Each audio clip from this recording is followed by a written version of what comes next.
दिल्ली की जनता को सपना दिखाने के मामले में अरविंद केजरीवाल का कोई सानी नहीं है। बिजली, पानी, स्कूल, हॉस्पिटल और अब महिलाओं के लिए 2100 रुपए हर महीने, ये वो वादे हैं जो उन्होंने दिल्ली वासियों को ख्वाबों में दिखाए। लेकिन लगता है ये सारे वादे हवाओं में उड़ने के लिए बने थे, क्योंकि अब उनकी असलियत सामने आ रही है। अरविंद केजरीवाल ने चुनाव से पहले महिलाओं के खाते में 2100 रुपए डालने का वादा किया था। उसके लिए उन्होंने फॉर्म भी भरवाए, लेकिन महिलाओं के खाते में पैसे तो नहीं आए। चुनाव के बाद आएंगे भी या नहीं पता नहीं, लेकिन महिला सम्मान के योजना के जो फॉर्म भरे गए थे वो कबाड़ी के हाथों तक जरूर पहुंच चुके हैं। दिल्ली बीजेपी अध्यक्ष वीरेंद्र सचदेवा ने शनिवार यानी कि 25 जनवरी को एक प्रेस कॉन्फ्रेंस करके यही आरोप लगाए हैं। उन्होंने दावा किया है कि तिमारपुर इलाके में करीब 30,000 भरे हुए फॉर्म एक कबाड़ी के पास से बरामद हुए हैं। इन फॉर्म्स में महिलाओं की निजी जानकारी जैसे कि Aadhaar card, PAN card, bank details और पासपोर्ट साइज फोटो भी शामिल थे। बीजेपी अध्यक्ष ने आरोप लगाया कि यह जानकारी साइबर अपराधों और बैंक धोखाधड़ी में इस्तेमाल हो सकती है, जिससे महिलाओं का डेटा अब खतरे में है। सचदेवा ने यह भी बताया कि फॉर्म एक कबाड़ी ने तिमारपुर विधानसभा क्षेत्र के बीजेपी उम्मीदवार सूर्य प्रकाश खत्री को सौंपे थे। उन्होंने यह आशंका जताई कि ऐसे फॉर्म दिल्ली के दूसरे इलाकों में भी मिल सकते हैं। बीजेपी ने इस घोटाले को लेकर आम आदमी पार्टी की निंदा करते हुए कहा है कि योजना पूरी तरह से नाकामयाब हो चुकी है। दिल्ली महिला सम्मान योजना के तहत मुख्यमंत्री अरविंद केजरीवाल ने दिल्ली की महिलाओं को 2100 रुपए हर माह देने का वादा किया था, लेकिन अब यह योजना विवादों में घिर चुकी है और बीजेपी ने इसे दिल्ली वासियों के साथ धोखा करार दे दिया है।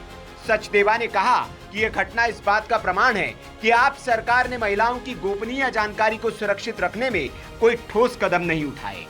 सपने दिखाना और भाग जाना, चोरी करना और भाग जाना, पूरी दिल्ली को बर्बाद करने का काम अरविंद केजरीवाल ने इस धोखे से किया है।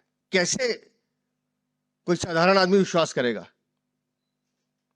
इसलिए मैं कहता हूं क्रेडिबिलिटी जरूरी है। क्रेडिबिलिटी, कौन कह रहा है उस पर ध्यान देने की जरूरत है।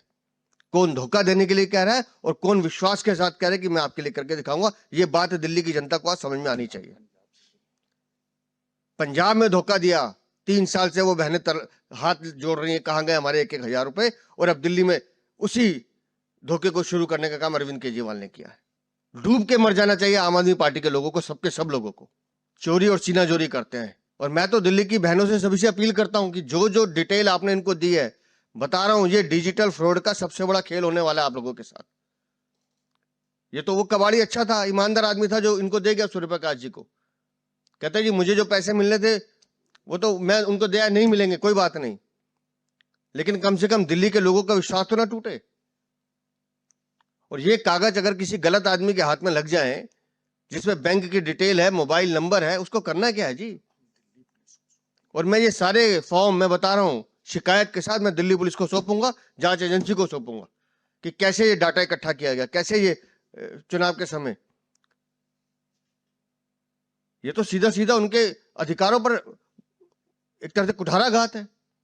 किसी के साथ कोई भी हादसा हो सकता है। शर्म आनी चाहिए अरविंद केजरीवाल तुम्हें। अब बीजेपी सवाल पूछ रही है कि क्या दिल्ली सरकार को यह नहीं पता था कि महिला सम्मान योजना के फॉर्म्स इस तरह से लीक हो सकते थे? क्या ये एक और बड़ा झूठ नहीं है जो सिर्फ कागजों तक ही सीमित रह गया है? बीजेपी ने दिल्ली सरकार पर आरोप लगाया कि महिलाओं के सशक्तिकरण के नाम पर बस सस्ती लोकप्रियता हासिल करने की कोशिश की, जबकि असल में योजना के किसी भी पहलू की गंभीरता पर ध्यान नहीं दिया गया। अब इस पूरे मामले को लेकर आप सरकार पर कई गंभीर सवाल खड़े हो रहे हैं। अरविंद केजरीवाल बैकफुट पर आ गए हैं और दिल्ली की जनता इस पर सवाल पूछ रही है कि क्या ये सिर्फ वादा, एक छलावा था, दिखावे के लिए सिर्फ फॉर्म भरे गए, या खाते में पैसे भी आएंगे? और अगर खाते में पैसे आने हैं तो उन फॉर्म को कबाड़ियों के हाथों तक क्यों बेचा जा रहा है? अब तक की स्थिति को देखते हुए तो ये साफ है कि दिल्ली की महिलाएं इस योजना को लेकर धोखा महसूस कर रही है। Bureau report, VK news. VK news, राष्ट्र के नाम।